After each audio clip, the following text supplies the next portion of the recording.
Coming up on Arirang News, South Korea reports 15 more cases of the coronavirus in a single day. Most of them are people who went to church with a woman whose infection was confirmed earlier this week.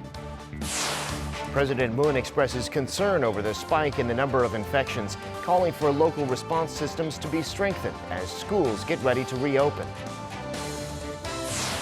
And the newest satellite in Earth's orbit, launched on Wednesday, was designed and built in South Korea. It'll now be transmitting data on the atmosphere to help forecasters and to help clean up pollution.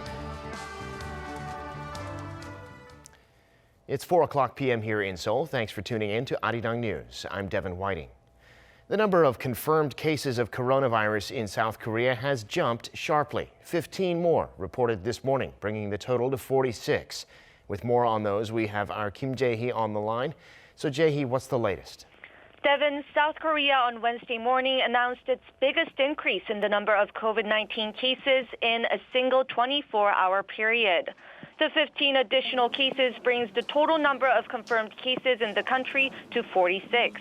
The Korea Centers for Disease Control and Prevention says 13 of the new patients were reported in the southeastern city of Daegu and the surrounding Gyeongsang-buk-do province. 11 out of those 13 new patients were linked to the country's 31st patient. 10 went to the same church, the Shincheonji Church of Jesus, as the 31st patient who was confirmed to have the virus on Tuesday. The church is now temporarily closed. One other person worked at the hospital where the 31st patient was treated after she was in a car accident. Gyeongbuk National University Hospital in Daegu, where one of the confirmed patients had been hospitalized, has closed its emergency room. Health authorities are trying to figure out how the other two patients could have been infected. Meanwhile, 2 of the 15 confirmed cases were in Seoul and Gyeonggi-do province. A 77-year-old South Korean man tested positive at Hanyang University Hospital in Seoul's Seongdong-gu district. He's quarantined and is receiving treatment at the National Medical Center. He reportedly has no recent record of traveling overseas and no contact with any of other confirmed patients. The other case is an 11-year-old girl from the city of Seongnam in Gyeonggi-do province, just south of Seoul. She's the youngest patient to be infected in Korea so far and is the daughter of the country's 20th patient. She's now in isolation and getting treatment at Seoul National University Bundang Hospital. Meanwhile, the Haeundae-baek Hospital in Busan has also temporarily closed down its emergency room on Wednesday as a woman in her 40s who had visited the hospital is being tested for the virus.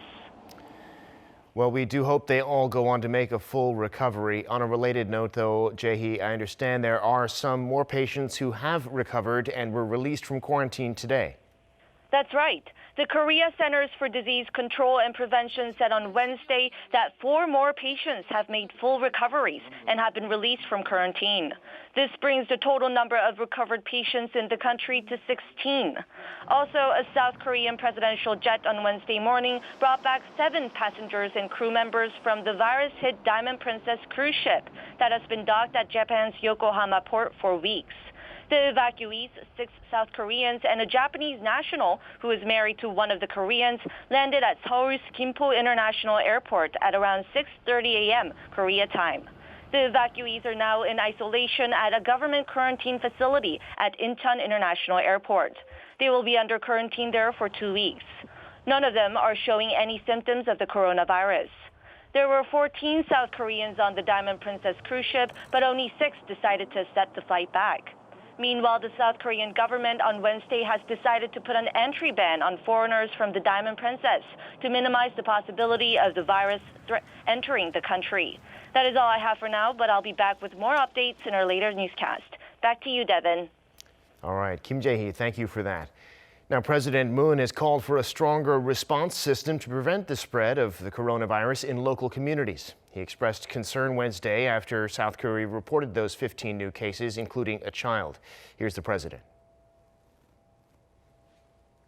지역사회 감염 대응 체계를 대폭 강화하여 지역사회에 확실한 지역 방어망을 구축할 필요가 있습니다. The president was speaking this morning in a meeting with the education superintendents of South Korea's 17 provinces and cities, where they discussed quarantine measures to ensure student safety with the spring semester due to start in the coming weeks. Moon stressed that the education authorities have to protect students, calling for more thorough disinfection at schools and preschools, and for enough supplies to be secured of face masks and hand sanitizer. He also called for cooperation from local schools to educate children on personal hygiene regulations. Now, the Diamond Princess cruise ship docked in Japan has started to disembark the remaining people. China has reported more than 100 more deaths from the coronavirus. And with the epidemic likely to go on for a while, Russia has taken the big step of temporarily banning the entry of all Chinese citizens. Hong Yu reports. Passengers on board the Diamond Princess cruise ship, which has been quarantined in the Japanese port of Yokohama for the last 2 weeks, have started to disembark. Around 500 passengers are due to get off the ship on Wednesday. Japan's health ministry plans to complete the process by Friday. Passengers must test negative for the virus in order to be allowed to leave the ship. Those who test positive will be taken to hospital, and anyone who has been in the same cabin as them must remain on board for an additional quarantine period. The total number of confirmed cases from the ship stands at 542 out of the 3,700 people who had been on board as of Tuesday. In Hong Kong, there was another death from the coronavirus on Wednesday morning, bringing the city's death toll to 2. Hong Kong Center for Health Protection said the man, a 70-year-old Hong Kong resident, had underlying illnesses. More than 1,700 cases of coronavirus and 136 deaths were reported in mainland China on Tuesday. Most of the new cases and deaths were from the center of the outbreak, Hubei province. The total number of cases in China is now over 74,000, with more than 2,000 deaths. The World Health Organization said that new cases in China are on the decline, but warned that any apparent trend must be interpreted very cautiously. In response to the spread of the virus, Russia has decided to close its doors to Chinese nationals from Thursday. The ban will even apply to Chinese with e-visas and working visas. Until now, Russia has had 2 cases of the coronavirus, and both are Chinese citizens. Hong Yu, Arirang News.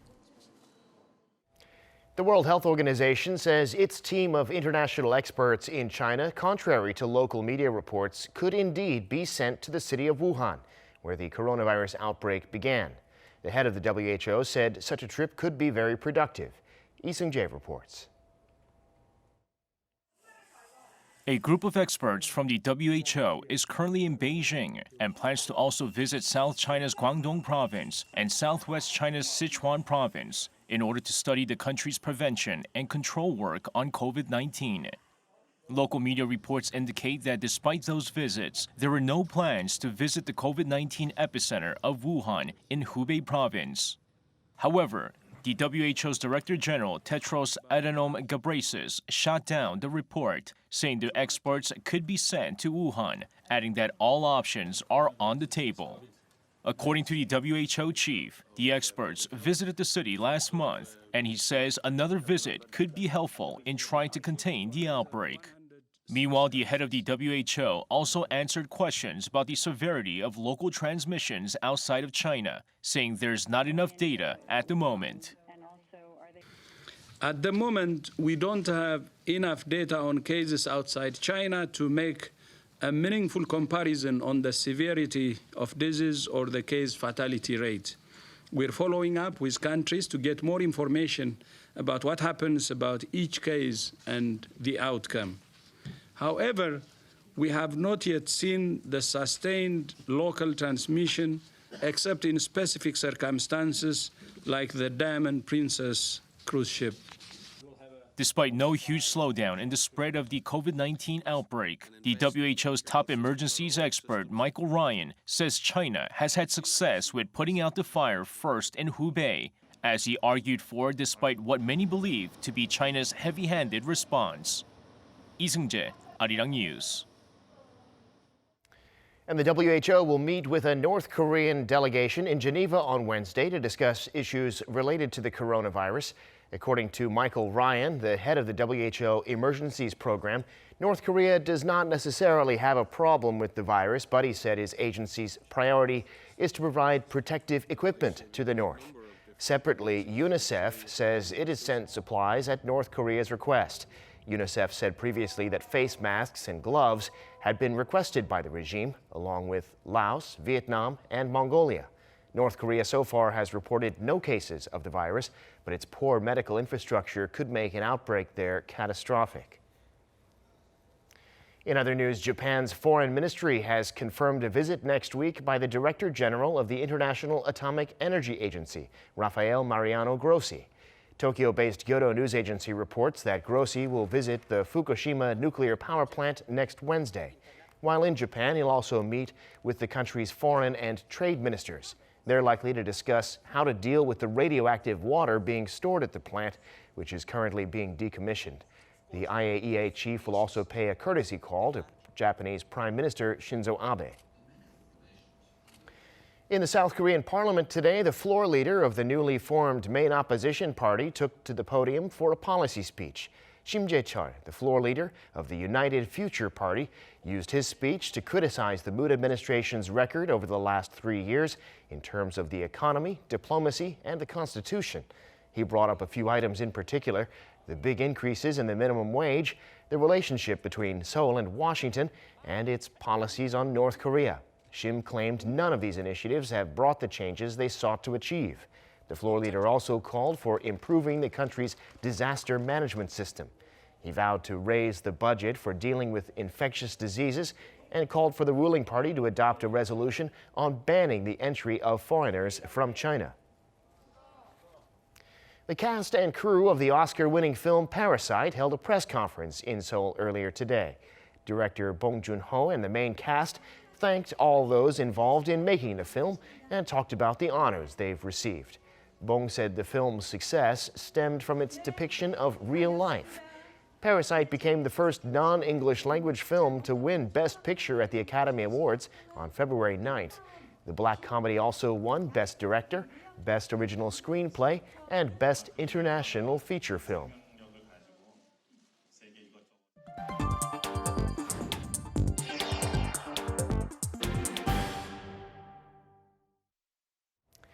Demand has soared in Korea for protective face masks because of the coronavirus. It's become harder to find them. So the Korean government and small businesses are doing what they can to make sure they're available and affordable. Our Kim Da-mi reports. The spread of the coronavirus has made face masks a must-have item, not just in China, but also here in Korea. Since the start of the coronavirus outbreak, Koreans have spent an average of over $100 on preventive measures like masks and hand sanitizers. The demand for those products has skyrocketed, and it can be hard to get your hands on them. I was able to buy face masks for around $3, but now the price has doubled. And it's hard to find the masks I want at pharmacies or online because they are already out of stock. While the face mask shortage spreads across the country, some local SMEs are not only pumping out masks for people in Korea, but also offering them at half price. Won Si-yu says he was even offered $2 million for 1 million face masks. It's unbelievable that people have to buy masks at unreasonable prices. Offering discounts at a time like this is the least that SMEs like us can do. We hope this stabilizes supplies and prices, encouraging other companies to do the same. To further help solve the mask shortage, starting Wednesday, the Ministry of SMEs and Startups will release 1 million face masks at around $1 each through its TV home shopping channel. To prevent the hoarding of those products, they'll be limited to 1 pack of 40 masks per customer. The government is also helping local companies operating in China resume their economic activities. The Korean government provided emergency kits, including masks, to Korean SMEs based in China so that they could safely resume operations as their production is linked to manufacturing finished products in Korea. The South Korean government has also approved tougher penalties against people who hoard protective masks and hand sanitizers. Hoarders of those products can get up to 2 years in prison or a fine of around $42,000. In addition, all manufacturers and wholesalers of those products must make daily reports to the government on their sales made both at home and abroad. Kim Da-mi, Arirang News. Time now for an in-depth look at the market news this afternoon. And for that, I'm joined on the line by Dr. Song Soo-young, professor of economics at Chungang University. Professor Song, thank you for making time today. Yeah, good to see you again. So Apple is saying it's not going to be able to meet its revenue expectations because of the coronavirus. U.S. stocks were down a bit Tuesday. What's the story in the global markets and here in Korea? Yeah, particularly in East Asia, the impact of coronavirus 19 could drag on longer than expected because of the slowdown of production recovery in China. And particularly among the semiconductor industry, including Apple, Intel, Qualcomm, who has manufacturing sites on the soil of China, they have suffered so much in terms of stock price slide. But ironically, the Nasdaq has gained a little bit. So I think the market looks hoarding cash and prepared for the sudden and strong recovery of the economy. Well, some Korean companies, as you referenced the slowdown in production in China, they may find themselves in big trouble because of the impact on their supplies. President Moon has declared an economic emergency in Korea, in fact. What needs to be done here? Yeah, I think this fiscal stimulus policy looks indispensable, and the accommodative monetary policies should be ready to be deployed if necessary. But within the domestic economy, actually, the small and medium enterprises should be hit most severely because of the contracted demand, and the temporary setback cannot be avoided because of the sluggish recovery of the consumption. Therefore, the government should continue the current position. They are rolling out measures in many different areas to help small businesses, the self-employed, and others. But now, on another note, we see gold as a safe haven. It's risen for the first time in 7 years to $1,600 an ounce. Tell us about that, other safe havens perhaps, and where you think gold is going. Yeah, I believe that gold should not be considered as a safe quality asset because its price is too much volatile. According to the KITCO, the gold price provider has shown that the 1 year price change of the gold is almost a 32.89 percentage point. Simply, it's too volatile. Therefore, gold should be regarded as a temporary shelter, particularly as a substitute for a U.S. dollar currency. But it cannot, people should not rely too much on the gold because simply it's very similar to the Bitcoin. Therefore, gold, as long as all the currency has suffered and all the economy has hit by the coronavirus, gold could be a substitute. But otherwise, gold should be treated with a caution, and we need a cautious approach to the gold. Yeah, it seems like any stability in gold you only really see over very long periods of time. Actually, gold, even though the gold has, according to the data, is very volatile, therefore shouldn't be considered as a safe asset. Relatively, gold is like an insurance. Always, when the global economy suffered, then the gold price is increased. So therefore, unless we have faced such as economic crisis, such as in 2008, then just use the gold as a temporary shelter. So if things clear up on the coronavirus, it could come right back down. Right. All right, Professor Song. We'll have to leave it there for now. Thanks for sharing your insights with us today. Yeah, thank you.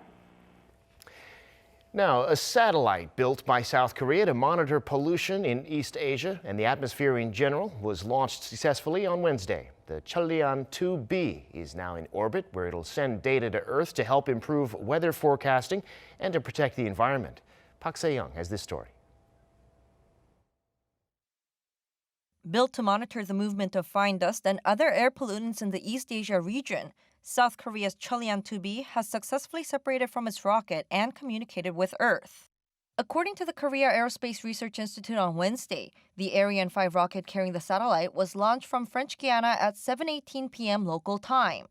The satellite successfully separated from the rocket 31 minutes after liftoff and made first contact with a tracking station in Australia. On course to reach its transfer orbit some 36,000 kilometers above the Earth's equator, the Chollian 2B will begin checking for water contaminants starting October and improve the possibility of providing advanced warnings to affected regions.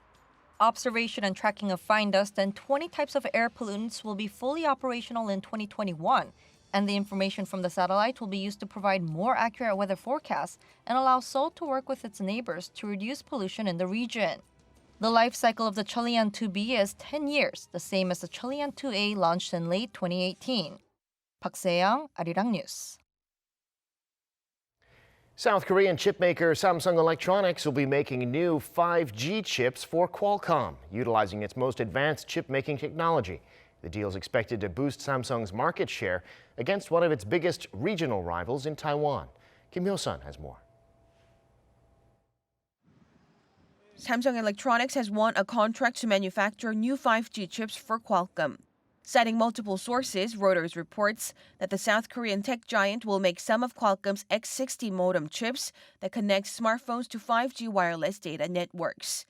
The X60 will be fabricated using Samsung's new 5nm process, which can make chips smaller and more power efficient than previous generations. Samsung Electronics is not only well known for its phones and other electronic devices, but it's also one of the world's leading chip makers through its foundry division. It manufactures many of its own mobile phone parts as well as chips for other companies, including IBM and Nvidia. Reuters explains that Samsung's new contract is aimed at increasing its market share against its rival, Taiwan Semiconductor Manufacturing Company, whose market share for the fourth quarter of 2019 was over 52% compared to Samsung's 17.8%. The report also pointed out that the contract could boost Samsung's foundry business, as the X60 modem is likely to be used in a wide range of mobile devices as they shift to 5G.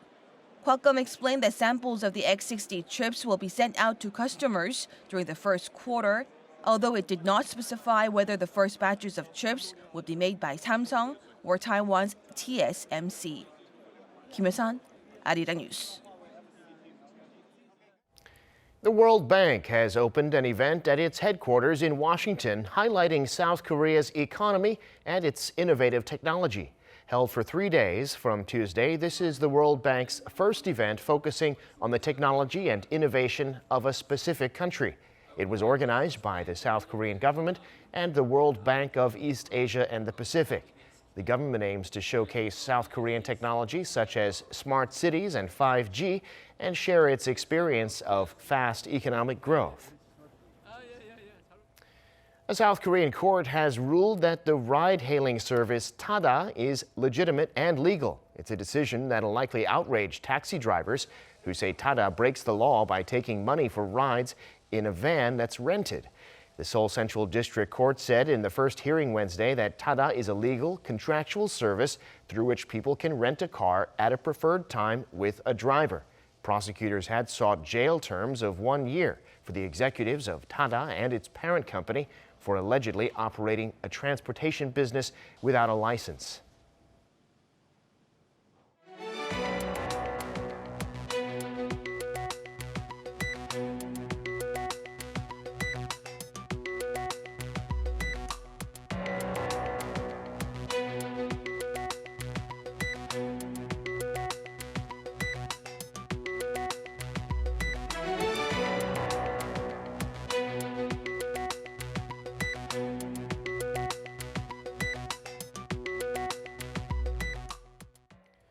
And that brings us to the end of this newscast. Thank you for watching.